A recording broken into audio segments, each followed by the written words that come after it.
ஓம் சாந்தி 11/5/2025 அவ்யக்த பாப்தாதா திருப்புதல் தேதி 7/3/2005. முழுமையான தூய்மை தன்மையின் விரதம் இருப்பதும் நான் என்ற தன்மையை சமர்ப்பணம் செய்வதும் தான் சிவ ஜெயந்தியை கொண்டாடுவதாகும். இன்று விசேஷமாக தந்தை தனது சாலிகிராம் குழந்தைகளுடைய பிறந்த நாளை கொண்டாட வந்துள்ளார். குழந்தைகளாகிய நீங்கள் தந்தையின் பிறந்த நாளை கொண்டாட வந்துள்ளீர்கள். மேலும் பாப்தாதா குழந்தைகளின் பிறந்த நாளை கொண்டாட வந்துள்ளார். ஏனென்றால் குழந்தைகளிடத்தில் தந்தைக்கு அளவு கடந்த அன்பு இருக்கிறது. தந்தை அவதாரம் செய்தவுடனேயே யஜ்யத்தை படைக்கிறார். மேலும் யஜ்யத்தில் பிராமணர்கள் இல்லை என்றால் அந்த யஜ்யம் முழுமையாகாது. எனவே இந்த பிறந்த நாள் அலௌகீகமானது, விடுபட்டது, மேலும் அன்பானது. தந்தைக்கும் குழந்தைகளுக்கும் ஒன்றாக பிறந்த நாள் என்பது முழு கல்பத்திலும் கிடையாது, ஒரு பொழுதும் இருக்கவும் முடியாது. தந்தை நிராகாரமானவர். ஒரு பக்கம் நிராகாரமாக இருக்கிறார், மறுபக்கம் பிறந்த நாள் கொண்டாடுகின்றார். ஒரே ஒரு சிவ தந்தை மட்டுமே தனக்கென்று ஷரீரம் இல்லாதவர். எனவே பிரம்மாவின் உடலில் அவதாரம் செய்கிறார். இந்த அவதாரத்தின் நிகழ்வை சிவ ஜெயந்தியின் ரூபத்தில் கொண்டாடுகிறார்கள். எனவே தாங்கள் அனைவரும் தந்தையின் ஜென்ம தினத்தை கொண்டாட வந்துள்ளீர்களா அல்லது தங்களுடையதை கொண்டாட வந்துள்ளீர்களா? வாழ்த்துக்கள் கொடுப்பதற்கு வந்துள்ளீர்களா அல்லது வாழ்த்துக்கள் பெறுவதற்கு வந்துள்ளீர்களா? இணைந்து இருப்பதற்கான உறுதிமொழியை தந்தை குழந்தைகளுக்கு கொடுத்துள்ளார். இப்பொழுது சங்கம யுகத்திலும் துணையாக இணைந்து இருக்கிறார். அவதாரமும் சேர்ந்தே நடந்தேறியது.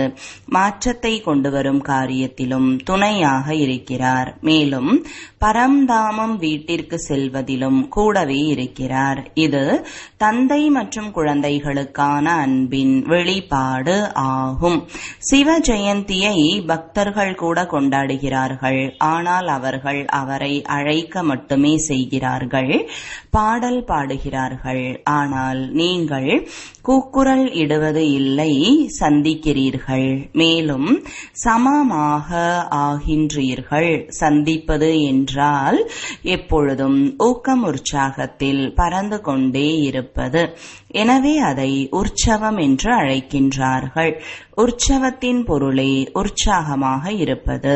எனவே எப்பொழுதும் உற்சவத்தில், அதாவது உற்சாகத்தில் இருப்பவர்கள்தானே. எப்பொழுதும் இருக்கின்றீர்களா அல்லது அவ்வப்பொழுதா? பார்க்க போனால் பிராமண வாழ்வின் மூச்சே ஊக்கம் உற்சாகம்தான். எப்படி சுவாசம் இல்லாமல் இருக்க முடியாது, அப்படி பிராமண ஆத்மாக்கள் ஊக்கம் உற்சாகம் இல்லாமல் பிராமண வாழ்க்கையில் இருக்க முடியாது. அப்படி அனுபவம் செய்கின்றீர்கள் தானே. விசேஷமாக ஜெயந்தியை கொண்டாடுவதற்காக எங்கெங்கிருந்தோ தூர தூரத்திலிருந்து ஓடோடி வந்துள்ளதை பாருங்கள்.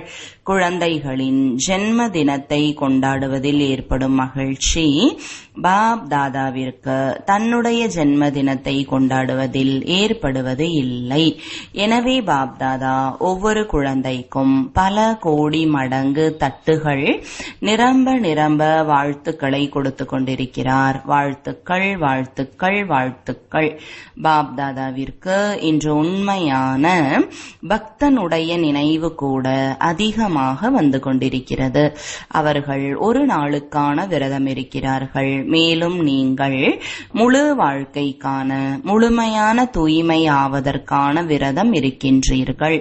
அவர்கள் உணவிற்கான விரதம் இருக்கிறார்கள். தாங்களும் கூட மனதிற்கான உணவில் வீணான எண்ணங்கள், எதிர்மறையான எண்ணங்கள், தூய்மையற்ற எண்ணங்களின் விரதம் இருக்கின்றீர்கள், உறுதியுடன் விரதம் இருக்கின்றீர்கள் தானே. இரட்டை வெளிநாட்டினர் முன்னே அமர்ந்துள்ளார்கள். இந்த குமாரர்கள் சொல்லட்டும். குமாரர்கள், விரதத்தில் உறுதியாக உள்ளீர்கள் தானே. பலவீனமாக இல்லையே. மாயை கேட்டுக்கொண்டு இருக்கிறது. அனைவரும் கொடிகளை அசைத்து கொண்டு இருக்கின்றீர்கள். அதை மாயையும் பார்த்து கொண்டு இருக்கிறது.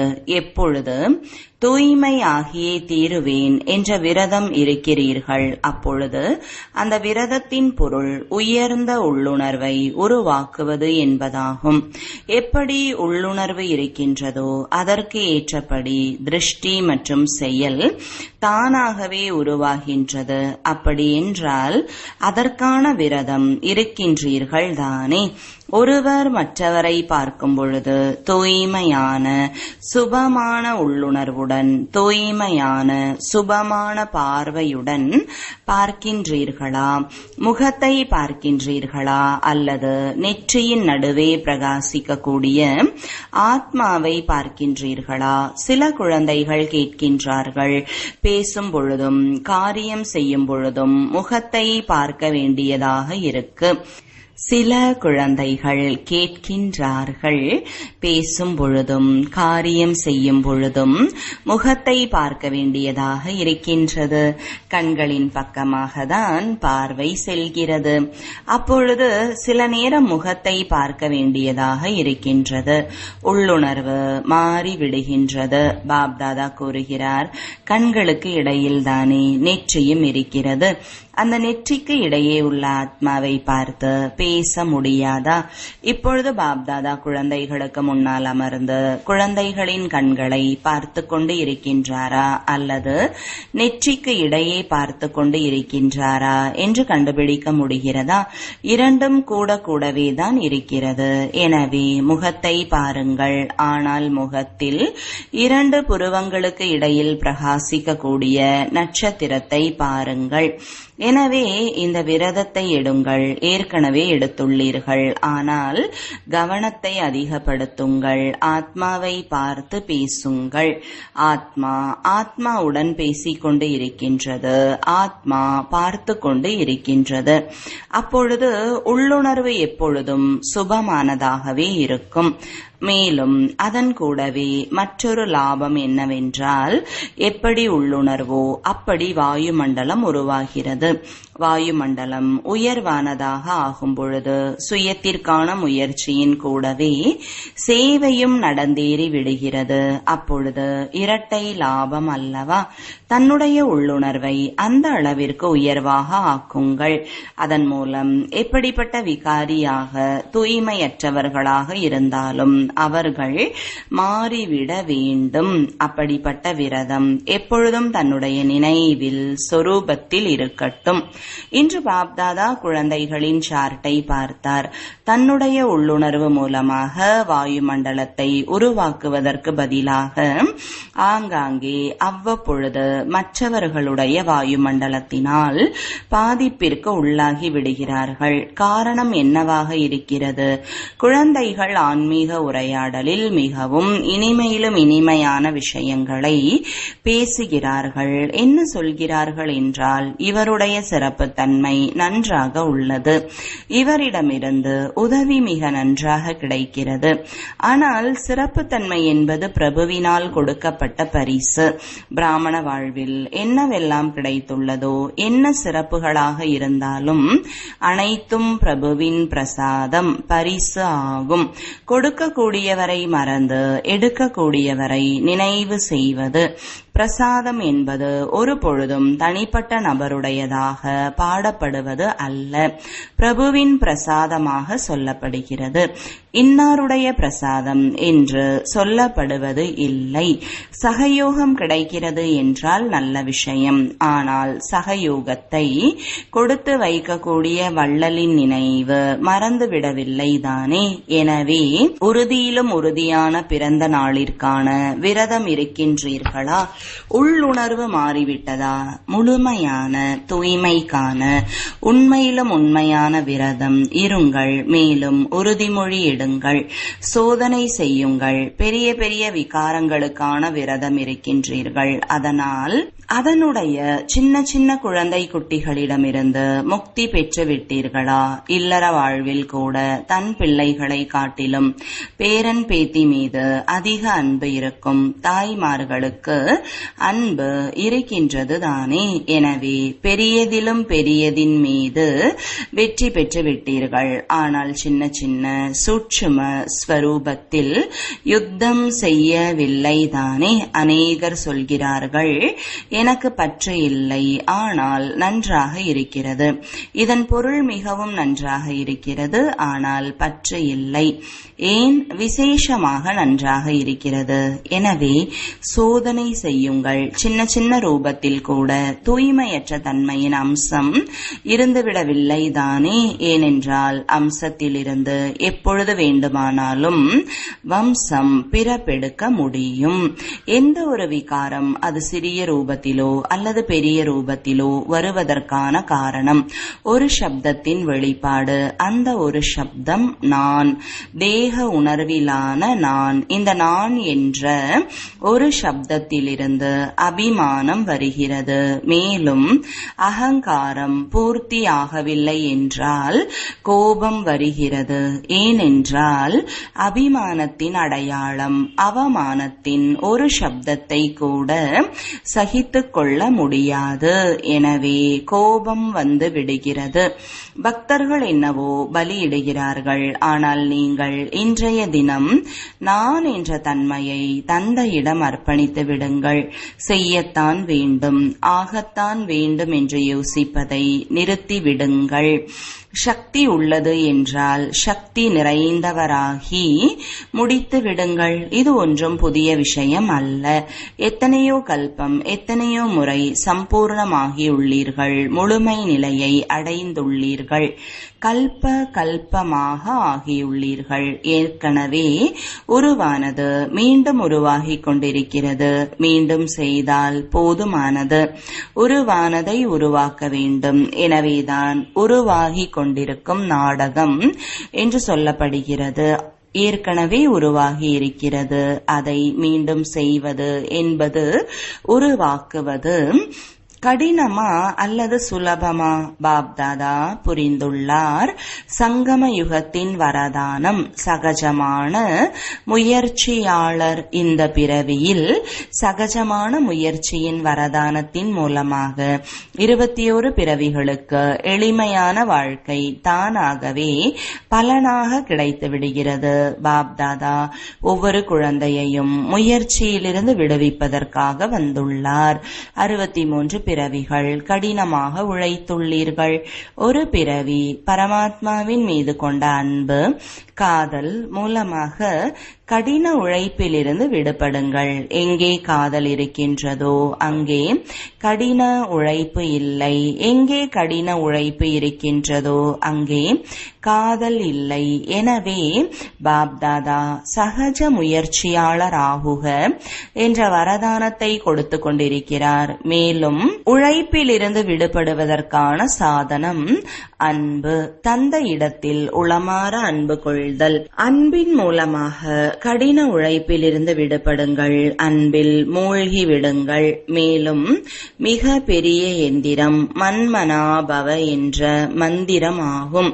எனவே இந்த இயந்திரத்தை காரியத்தில் பயன்படுத்துங்கள். காரியத்தில் பயன்படுத்த வருகிறது தானே. பாப்தாதா பார்த்தார், சங்கம யுகத்தில் பரமாத்மா மீது கொண்ட அன்பின் மூலமாக பாப்தாதா மூலமாக எண்ணற்ற சக்திகள் கிடைத்திருக்கிறது, குணங்கள் கிடைத்திருக்கிறது, அறிவாற்றல் கிடைத்திருக்கிறது, மகிழ்ச்சி கிடைத்திருக்கிறது.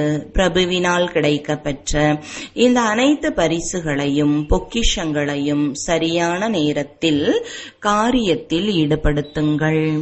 எனவே பாப்தாதா என்ன விரும்புகிறார் கேட்டீர்களா? ஒவ்வொரு குழந்தையையும் சகஜ முயற்சியாளர். எளிமையும் வேண்டும், தீவிரமும் வேண்டும். திடத்தன்மையை பயன்படுத்துங்கள்.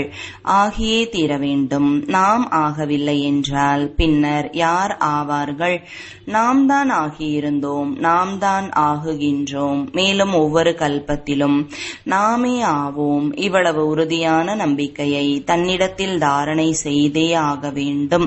செய்வோம் என்று சொல்லாதீர்கள், செய்துதான் ஆக வேண்டும், நடந்தே ஆக வேண்டும், நடத்தப்பட வேண்டும். பாப்தாதா உள்நாட்டு மற்றும் வெளிநாட்டு குழந்தைகளை பார்த்து மகிழ்ச்சி அடைகிறார். ஆனால் தன் முன்னால் நேரில் இருக்கக்கூடியவர்களை மட்டும் பார்த்து கொண்டு இருக்கவில்லை. 4 பக்கங்களிலும் உள்ள உள்நாட்டு வெளிநாட்டு குழந்தைகளை பார்த்து கொண்டு இருக்கிறார்.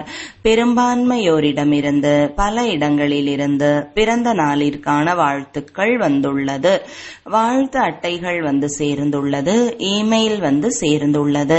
உள்ளத்தின் சங்கல்பம் கூட வந்து சேர்ந்துள்ளது. தந்தை கூட குழந்தைகளுக்கான பாடலை பாடுகிறார். எப்படி நீங்கள் பாபாவுக்காக பாடுகின்றீர்களோ, நீங்கள் அதிசயமான செயலை செய்துவிட்டீர்கள் பாபா என்று தந்தையும் குழந்தைகளுக்காக பாடுகிறார். இனிமையான குழந்தைகள் அதிசயமான செயலை செய்துவிட்டார்கள். பாப்தாதா எப்பொழுதும் கூறுகிறார், அதாவது தாங்களாவது முன்னால் அமர்ந்துள்ளீர்கள், ஆனால் தூரத்தில் உள்ளவர்கள் கூட தந்தையின் இதயத்தில் அமர்ந்துள்ளனர். இன்று 4 பக்கங்களிலும் உள்ள குழந்தைகளின் சங்கல்பத்தில் இருப்பது வாழ்த்துக்கள், வாழ்த்துக்கள், வாழ்த்துக்கள்.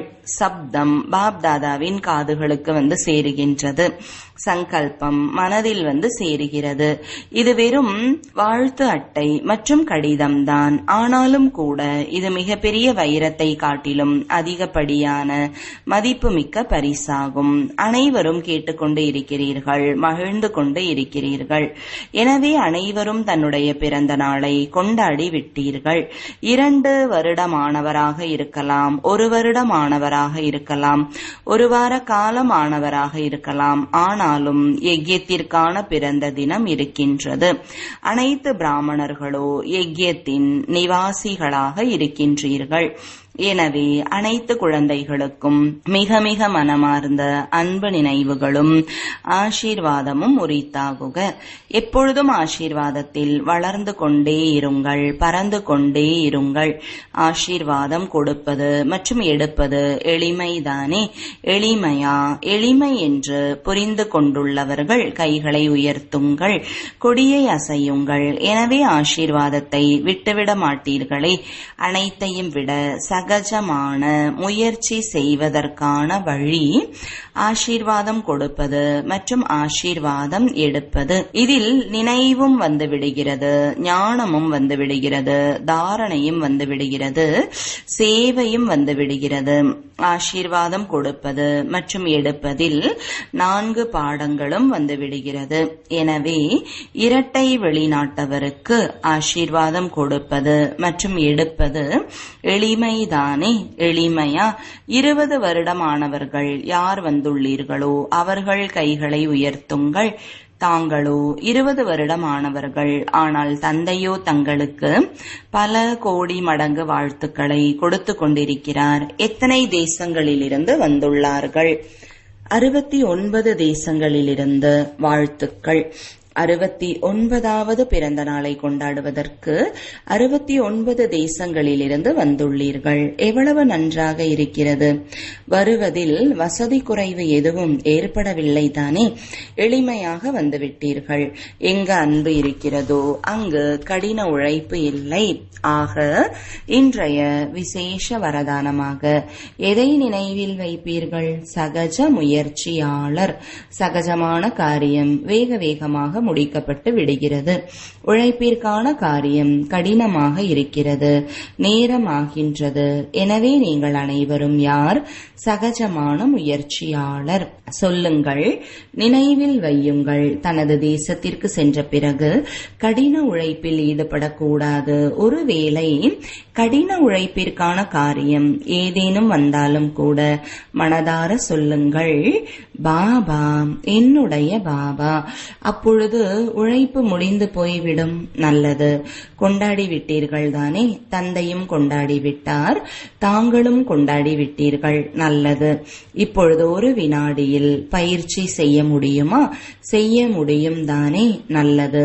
பாப் தாதா பயிற்சி செய்விக்கின்றார். 4 பக்கங்களிலும் உள்ள எப்பொழுதும் ஊக்கம் உற்சாகத்தில் இருக்கக்கூடிய உயர்ந்த குழந்தைகளுக்கு எப்பொழுதும் சகஜ முயற்சியாளர் சங்கம யுகத்தின் அனைத்து வரதானங்களையும் பெற்ற குழந்தைகளுக்கு எப்பொழுதும் தந்தை மற்றும் நான் ஆத்மா என்ற நினைவிலிருந்து நான் என்ற சப்தத்தை சொல்லக்கூடிய நான் ஆத்மா எப்பொழுதும் அனைத்து ஆத்மாக்களுக்கு தன்னுடைய உள்ளுணர்வின் மூலம் வாயு மண்டலத்திற்கான சகயோகம் செய்யக்கூடிய அப்படிப்பட்ட மாஸ்டர் சர்வசக்திவான் குழந்தைகளுக்கு பாப் தாதாவின் அன்பு நினைவுகள், ஆசீர்வாதங்கள், வாழ்த்துக்கள், மேலும் வணக்கங்கள்.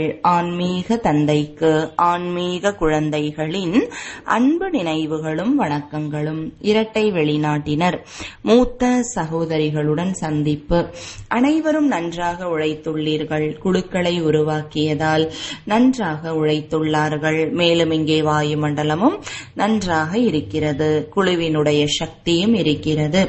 அப்பொழுது அனைவருக்கும் புத்துணர்ச்சி நன்றாக கிடைத்து விடுகிறது. மேலும் நீங்கள் அதற்கு நிமித்தமானவர்களாக ஆகிவிடுகின்றீர்கள். நல்லது, வெகு தூரத்தில் இருக்கின்றீர்கள் அல்லவா? எனவே குழுவினுடைய எந்த ஒரு சக்தி இருக்கிறதோ அது மிகவும் நன்றாக இருக்கிறது.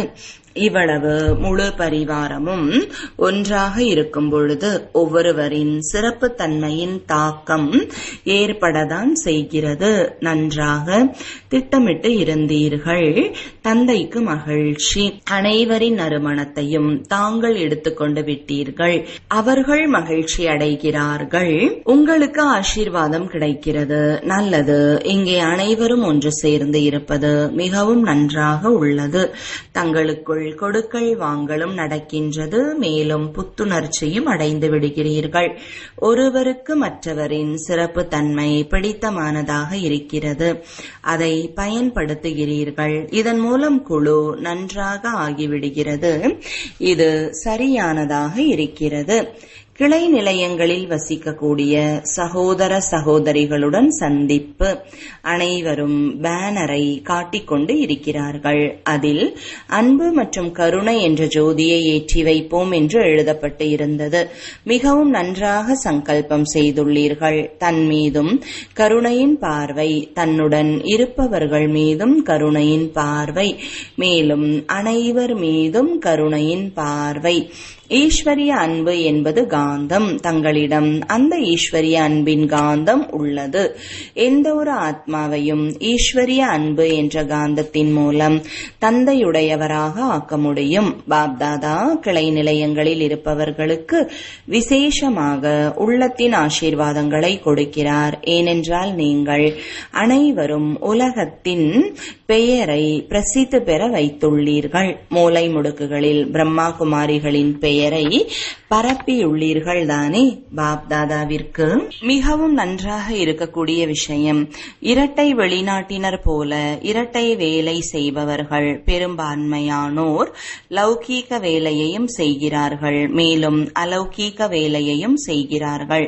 பாப்தாதா பார்க்கிறார். பாப்தாதாவின் தொலைக்காட்சி மிக பெரியது. அப்படிப்பட்ட பெரிய தொலைக்காட்சி இங்கு இல்லை. பாப்தாதா பார்க்கத்தான் செய்கிறார். வகுப்பு நடத்திய உடனேயே நின்று கொண்டே காலை உணவை உண்கிறார்கள். நேரத்திற்கு வேலை செய்கிறார்கள்.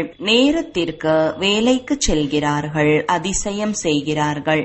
பார்க்க பார்க்க பாப் தாதா உள்ளத்தின் அன்பை கொடுத்து கொண்டே இருக்கிறார். மிக நல்லது.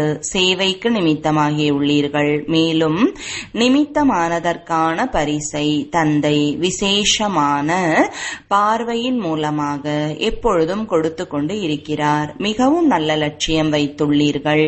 நன்றாக இருக்கின்றீர்கள். நன்றாக இருப்பீர்கள். நன்றாக உருவாக்குவீர்கள். வரதானம். அனைத்து பொக்கிஷங்களுக்குமான பொருளாதார பட்ஜெட்டை உருவாக்கக்கூடிய நுட்பமான முயற்சியாளர் ஆகுக. விளக்கம். எப்படி லௌகீக ரீதியில் ஒருவேளை சிக்கனமானவர் வீட்டில் இல்லை என்றால் சரியான விதத்தில் வீட்டை நடத்த இயலாது. அதுபோல நிமித்தமாக ஆகியுள்ள குழந்தைகள் சிக்கனமாக இல்லை என்றால் சென்டர் சரியாக நடைபெறாது. அது எல்லைக்கு உட்பட்ட குடும்பம். இது எல்லைக்கு அப்பாற்பட்ட குடும்பம். எனவே சோதனை செய்ய வேண்டும். எண்ணம், சொல், சக்தி இவற்றில் எதையெல்லாம் அதிகப்படியாக செலவு செய்துள்ளேன்? யார் அனைத்து பொக்கிஷங்களுக்கும் பொருளாதார வரவு செலவுக்கான திட்டத்தை உருவாக்கி அதன்படி நடக்கின்றார்களோ அவர்களே நுட்பமான முயற்சியாளர். அவர்களுடைய எண்ணம், சொல், செயல் மற்றும் ஞானத்தின் சக்திகள் எதுவும் வீண் போகாது.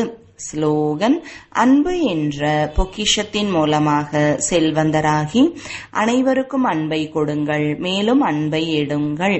அவ்யக்த சமிஞ்சை: ஆன்மீக கம்பீரத்தன்மை மற்றும் தூய்மையின் ஆளுமையை தாரணை செய்யுங்கள். விளக்கம்: தூய்மை தன்மையின் சக்தி மிகவும் பூஜைக்கு உரியவராக ஆக்குகிறது. தூய்மை தன்மையின் சக்தி மூலமாக இந்த தூய்மையற்ற உலகை மாற்றுகிறீர்கள். தூய்மை தன்மையின் சக்தி விகாரங்களின் நெருப்பில் எரிந்து போன ஆத்மாக்களை குளிர்ச்சியாக ஆக்கிவிடுகிறது.